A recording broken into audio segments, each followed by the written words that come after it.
अस्सलामुअलैकुम दोस्तों, आपका राज गल्फ न्यूज़ में बहुत बहुत स्वागत है। दोस्तों, आज की वीडियो में हम कुवैत की 3 बड़ी खबरें जो हैं वो आप दोस्तों के साथ शेयर करने वाले हैं। तो अगर आप कुवैत के अंदर रहते हैं और कुवैत के हालात से बाखबर रहना चाहते हैं तो इस वीडियो को आप शुरू से लेकर आखिर तक जरूर देखें। दोस्तों, वीडियो पसंद आए तो लाइक और शेयर जरूर करें।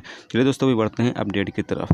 दोस्तों, अगली खबर ये है कि कुवैत के सादिया यूनिवर्सिटी में एक तहकीकाती मुहिम चलाया गया, जिसके नतीजे में आर्टिकल 20 के डोमेस्टिक वर्कर के तहत 34 वर्करों को गिरफ्तार किया गया है, जबकि आर्टिकल 18 के तहत 36 अफराद को गिरफ्तार किया गया है। और रिपोर्ट में ये बताया गया है कि पिछले 3 महीनों में तकरीबन 700 से ज़्यादा लोगों को जो कुवैत के अंदर लेबर लॉ की खिलाफ वर्जी कर रहे थे उन्हें गिरफ्तार किया गया है। यानी कि उनका जो वीज़ा था वो डोमेस्टिक वर्कर के तौर पर था या फिर कोई और वीज़ा था, वो कंपनियों में काम करते हुए या दुकानों में काम करते हुए पकड़े गए हैं। और 2019 से लेकर अब तक तकरीबन 7000 लोगों को लेबर लॉ की खिलाफ वर्जी में गिरफ्तार किया गया है।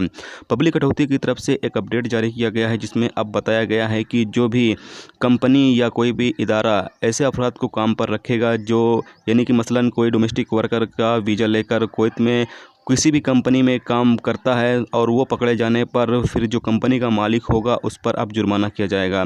उस पर जुर्माना ये होगा कि कंपनी के मालिक को 3 साल जेल की कैद यानी कैद की सज़ा या फिर 2000 दिनार तक का उसके ऊपर जुर्माना किया जा सकता है। दोनों में से कोई एक सज़ा भी दी जा सकती है।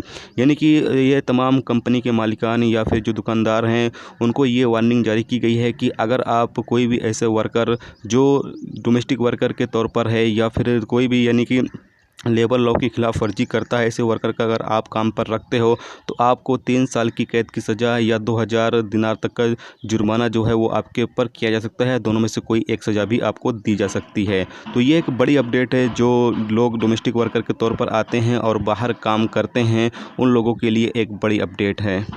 दोस्तों, अगली खबर ये है कि कुवैत इंटरनेशनल एयरपोर्ट के टर्मिनल 4 और टर्मिनल 5 पर कस्टम ड्यूटी एहलकारों ने एक इंडियन शहरी और एक कुवैती को मुल्क में ड्रग्स की स्मगलिंग करने के लिए गिरफ्तार किया है। अलंबा रिपोर्ट के मुताबिक इंडियन शहरी अपने साथ 259 पाउच लेकर आ रहा था, यानी कि एक तरह की पुड़िया वगैरह थी, वो सब लेकर आ रहा था, जिसका वजन 1 किलो 500 ग्राम था। और जो कुवैती शहरी था वो अपने साथ हशीश के टुकड़े यानी कि एक तरह का ड्रग्स जो होता है वो लेकर आ रहा था, जिसकी वजह से इन दोनों शख्स को गिरफ्तार कर लिया गया है और इनके खिलाफ कार्रवाई करने के लिए मुतालिक अहलकारों को दे दिया गया है।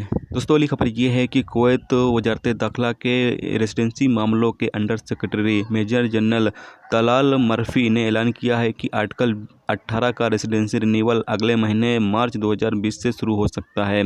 यानी कि मार्च 2020 से जो कंपनियों में काम करने वाले वर्कर हैं उनका भी रेसिडेंसी जो है वो ऑनलाइन रिन्यूअल हो सकेगा।